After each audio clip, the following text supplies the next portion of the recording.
Hi everybody and welcome back to the garden. Today we are planting ginger. Not only planting ginger, but we're going to be going into the greenhouse to harvest some as well. So today we'll be planting these two pieces into pots because it's the end of the season here in Eastern Canada and I'm going to be bringing these in the house. I have two pieces that I picked up from the grocery store and most importantly these have been cured. They are not fresh ginger. Hopefully when we harvest some out of the greenhouse I'll be able to show you the difference. And most importantly, I was able to find a couple of pieces with some fresh shoots growing off the side. Now I've had these sitting in a sunny windowsill for about a month, so those shoots have started to grow. Now the planting process here is really easy. I think I'm going to do the big one first. I'm going to move some of this soil over. And we're going to have a look at this piece first and see which direction these are pointing up. It will grow either way if it doesn't have strong growth points yet. So these growth points have started to send up little stems already, and it's pointing slightly up this way. So I'm going to wiggle this down until the top is no more than an inch below the soil level. That looks good. And that's it, that's all there is to it. But we'll do the same with this one. The soil's nice and soft. So same with that one. This is pointing up. If your growth points are fresh and they just look like this, if there is no noticeable up or down, you can plant it either way. Wiggle that down, and then that is it.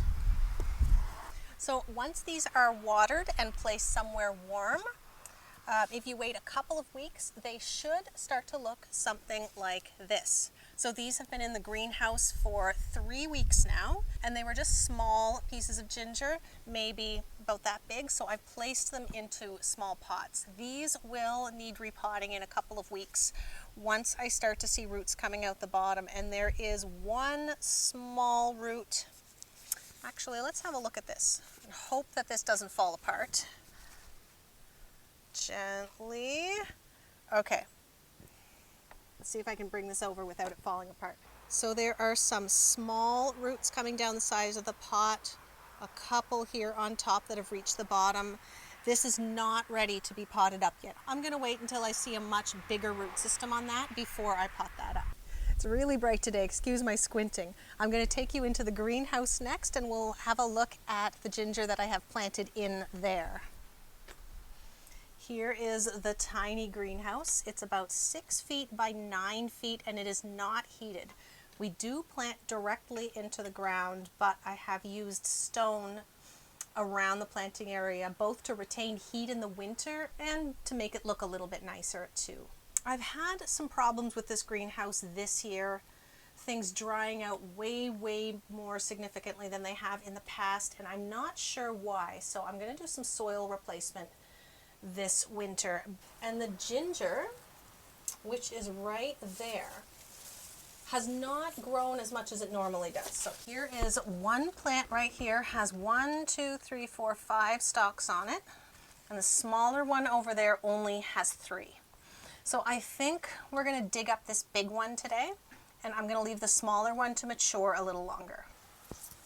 So we need to give a couple of inches of room in front of these stalks for sure. We're going to go gently, and the whole thing is moving, so I'm sure I've got it. Oh, and I see a 6th stalk starting to grow under there too.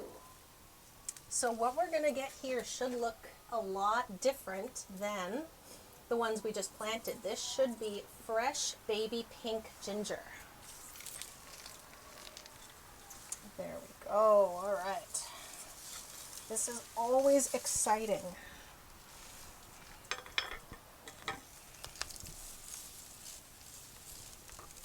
Trying to be gentle.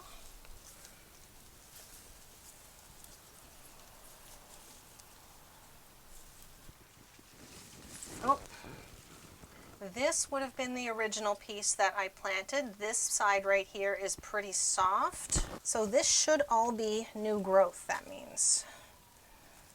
There are some pretty significant roots coming out the bottom. What you often hear referred to as ginger root, which we're going to have a look at in a second, is actually a modified underground stem. I think that's called a pseudostem. So the stem is actually what we are interested in here and what we will be eating.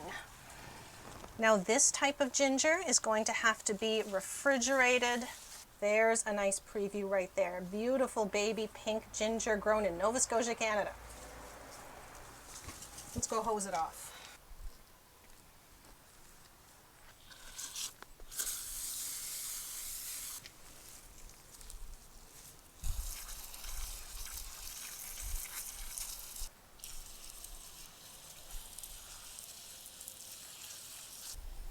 So there you have beautiful baby pink ginger. So it looks like we started out on this side. And the newest piece is over here. It looks like this one has already started to develop a little bit of a papery husk. You see brand new roots starting to form over here. So we could break off this piece and plant it if we wanted to. It's even starting to grow down a little bit deeper too. So considering the issues I've had with the greenhouse this year, I'm really, really happy with that. So I have just given these a water, and I'm not going to water them again until the soil is almost completely dried out. Keep in mind that because this is a modified stem, it does not have roots yet. These plants are going to need to develop roots before they can actually soak up this water, but it senses the moisture, it'll sense the warmth, and it will start growing roots fairly quickly.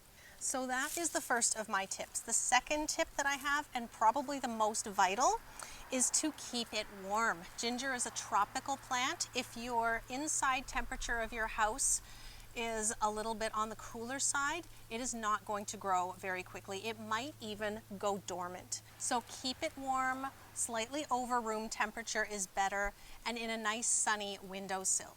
If you have a small heat mat for seedlings, you can use that during the colder winter months. Now we are in Canada, we use Celsius. I like to turn on the heat mat if the indoor temperature is less than 22 degrees Celsius. Right now it is mid-September.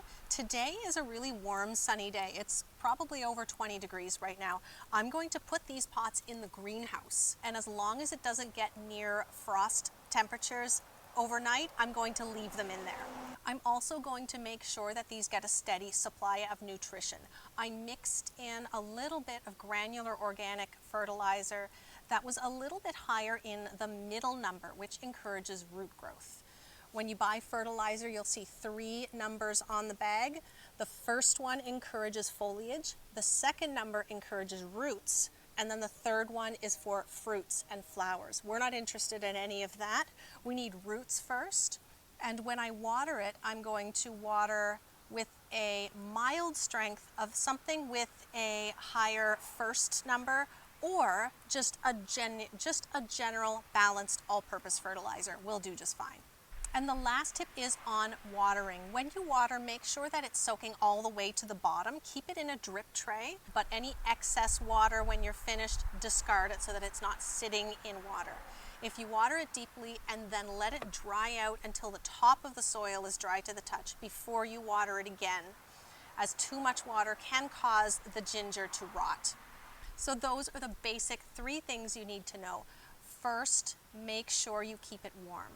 Second is to feed it properly, and the third, water deeply and then let it dry out before watering it again. If you have grown ginger in the past and have anything to add to that list, please comment down below. I'd also love to see you subscribe and like this video if you found it helpful. Thank you so much for watching, everybody, and I will see you next time.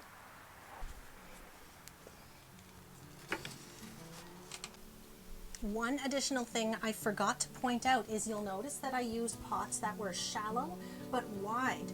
And now you saw me dig up that piece in the greenhouse, and you'll notice that the ginger grew sideways. It didn't grow down in a nice neat clump. So a wide pot is really important to make sure that your ginger has room to grow.